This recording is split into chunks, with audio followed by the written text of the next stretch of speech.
Welcome back to the Old Barn on Ann Street. This is the last edition, the Friday edition of Bathroom in the Barn Week, and we've been showing all kinds of work that's been taking place over the last 18 months. And finally, we fast forward to just a few weeks ago when we finally finished the bathroom in the barn. Let's see what happened then.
Man, I love what it turned out to be. I mean, who would have thought that this is what we could have ended up with? Who would have thought that something that started looking like this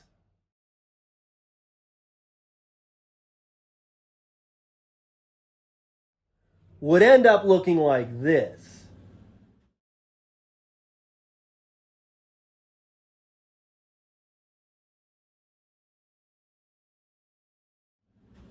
Man, I hope you like it as much as I do. I mean, this has been an exciting process. And one of my only worries is that when people go into the washroom now, I'm afraid that they're not going to want to come back out because they're going to spend all their time reading all the history. Some of those newspapers are from 1913, but there are some from 1890 and 1892, and I just love that, and I love the fact that this has kind of brought together the two elements of Bathroom in the Barn Week, both the work that we've done, and then we looked at history written on the walls. Well, now, today, the history that's on the walls is in the newspapers themselves. Let me show you what some of my favorite newspaper articles are. I couldn't begin to tell you all the things in this short video that I like about this wall. The newspapers that form most of the background are from the Halifax Herald in 1913. But right here in the middle, there's a couple from the Shelburne Gazette and Coast Guard, and a couple things that refer to some things back in Shelburne. There's one of the ads up here in the wall. If you can tell, you see it with the glare. Fat folks die young. That's one of my favorites as well. There's an ad down here for Shelburne, Nova Scotia. This is a good place to come on vacation, the finest harbor in the world. There it is there. I like on this wall back here is the Shelburne budget from 1892, and there's some great names there. And then I also liked, it's not a newspaper, but I like the feedback that's on the wall that we found on the floor here when we first opened up the wall at the beginning of the week. You probably saw that in one of the earlier videos. So, hey, there's a lot of stuff here. Next time you're in the old barn on Ann Street, ask to use the washroom. Spend some time reading on some old news and some history of Shelburne here in the barn. Well, that's it for Bathroom in the Barn Week. I hope you enjoyed it as much as we did. The process of going from old feed stalls to a bathroom with all kinds of history on the wall. I hope you enjoyed it as much as we did. Let me just end this week by reminding you that there's some exciting things happening on Sunday. First of all, as you know, because I've mentioned it every day, Christmas in the Barn, our second annual pop-up market in the barn, Christmas market. Come early, wear a coat. You might have to stand outside in line for a while, but don't forget that. But the second exciting thing about this Sunday is it's our next regular episode of the Old Barn on Ann Street. We'll see you then.